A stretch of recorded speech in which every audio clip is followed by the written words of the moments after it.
Um, it's been a week since that racist piece of shit Tucker Carlson has been fired from Foe, and Foe hasn't really found a replacement. But if they do, Tucker's replacement could be a whole lot worse.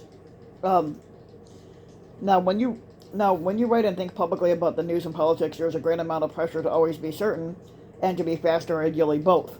Um, there's also a type of public performance, and one that is expected to act as though they're 100% certain and correct, even when they are full of inner doubt and anxiety. And moreover, to be a member of the Church of the Sebi and the punditry means to almost never apologize or course correct if one is wrong. Um, Now, the capacity to throw one's errors in analysis and prediction, and um, and is to go down the memory well, and to continue forward competently which is almost a requirement to be a successful member of media and political class. Now, of course, some members of that class have more latitude for having their errors forgiven and forgotten. Now, white men and white women of a certain social pedigree have that privilege. Black and brown people and others who are not from the traditional backgrounds in the news media most certainly do not. Um, as psychologist Philip Tetlock argues, there are two different approaches to problem solving and making predictions and plans. One, you can choose to be a hedgehog, which is a person who has some type of grand or unifying theory that they use to reconcile the facts and their understanding of the world. Now, alternatively, one can also choose to be a fox who searches out different information and is more pragmatic and comfortable with contradictions and nuances. They try to make sense of the present facts in the future. Now, Tetlock also highlights the merits of being a fox by how they are more inclined to change their minds as to facts when given new information. Now, foxes are also more comfortable. But now, foxes are more comfortable challenging the consensus of settled facts and opinions. Now, when it comes to public writing and thinking, I pivot between being a fox and a hedgehog depending on the question and problem at hand, but my natural inclination is to be a fox. Now, in terms of the public performance of punditry and expertise, the media machine and our political moment and culture more generally, it rewards charisma and compelling personalities, most of whom are generalists who can tell a great story in 30 seconds on TV or offer provocative hot takes, as opposed to the more meditative and measured real expert who may be less entertaining. Now, such an approach has done no small amount of harm to America's political culture, and one can trace a direct line from the challenges in those the line from those changes in the country's news media and public culture dating back to the 70s and 80s to the rise of neo-fascism, the country's larger democracy crisis, and the age of Trump today.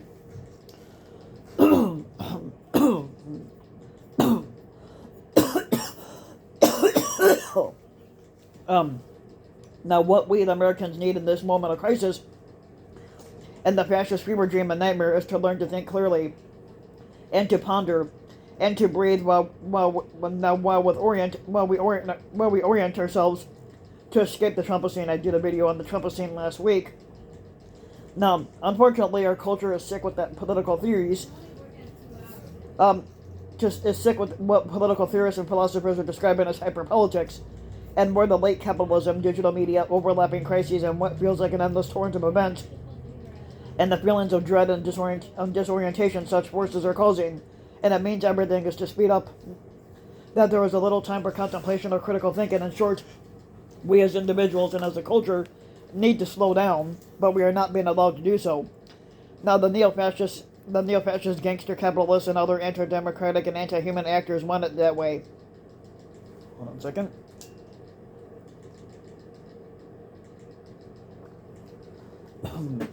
Now, on Monday, last week, full personality Tucker Carlson was suddenly fired by the network. He is, for some reason, and we don't know why, he was the most popular racist in the most watched time slot. Now, his influence across the right-wing echo chamber and the neo-fascist maggot-verse is immense. Although such language is overused, it does not apply here. Now, Tucker being fired by Foe was actually indeed shocking. Nobody saw that coming. Now,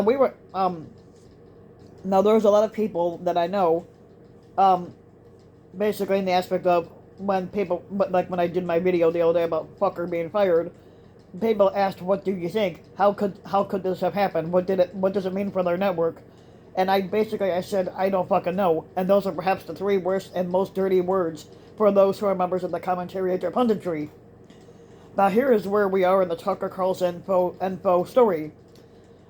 And I don't consider faux news because they're not really news. They basically just spill lies whenever they can.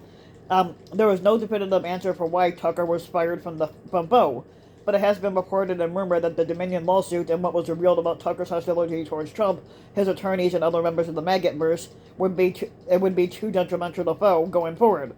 Others have suggested that Tucker is out from faux because he is named in a sexual harassment lawsuit, which claims that faux nurtured a workplace culture and environment that encouraged hostile sexism, racism, and harassment.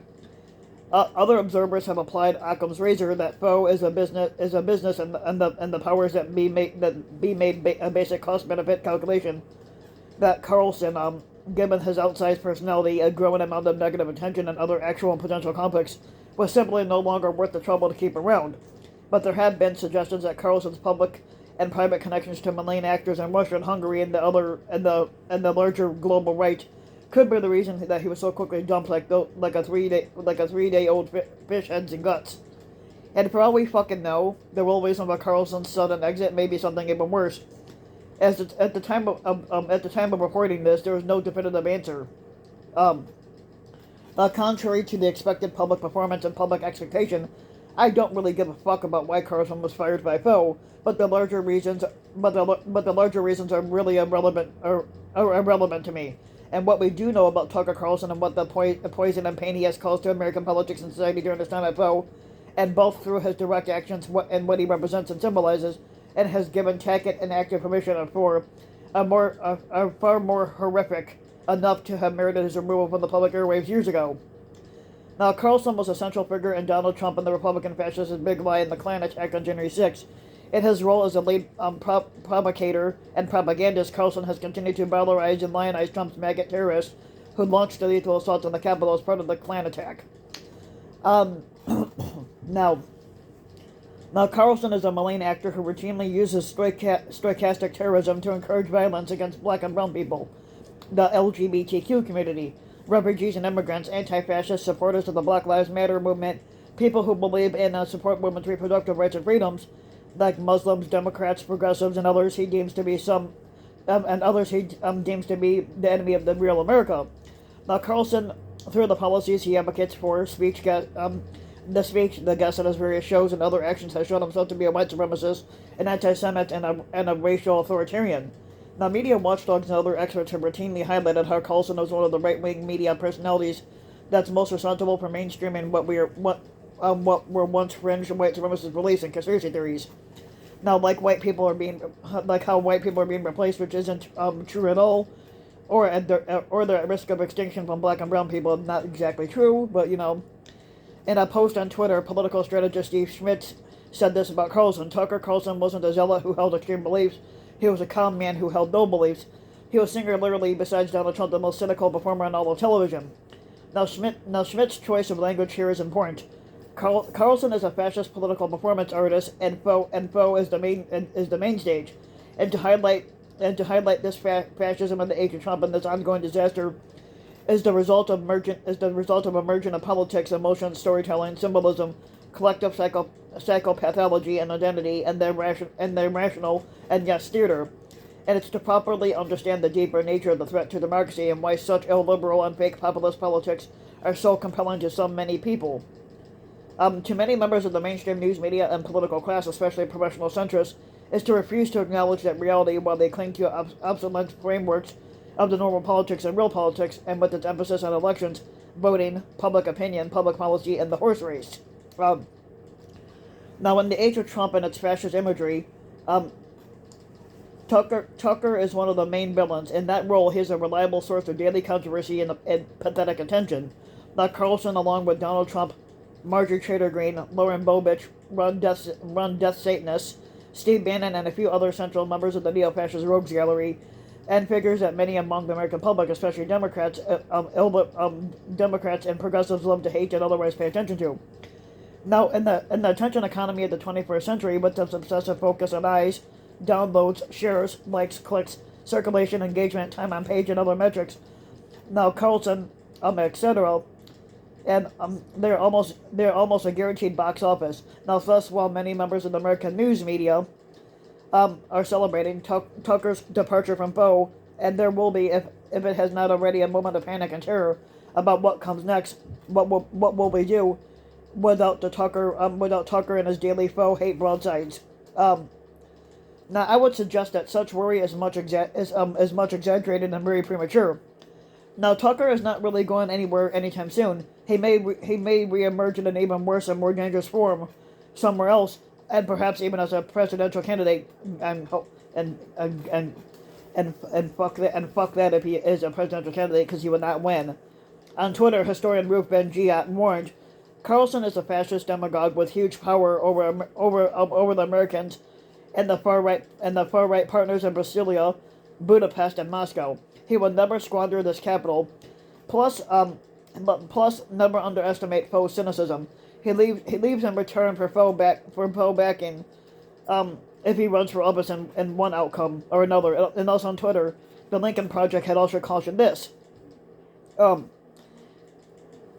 let's not all forget that Foe is going to replace him with someone even worse for democracy.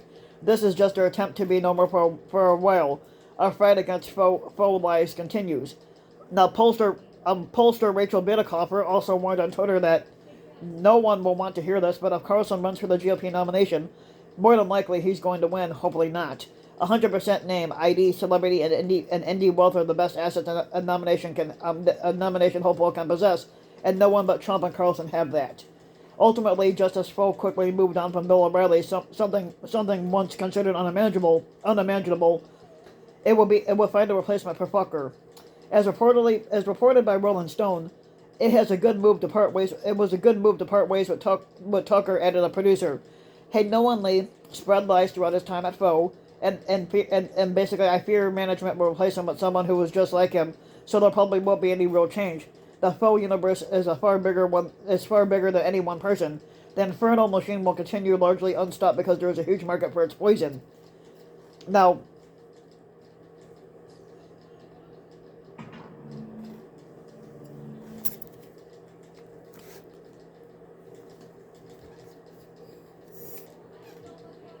so if you like the video, you can give the video a like and subscribe to my channel, RBW King.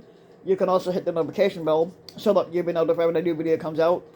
And you can also go ahead and leave a comment, let me know what you think. And if you want to support my work even further, you can donate to my Patreon link, which you can find in the About section of YouTube.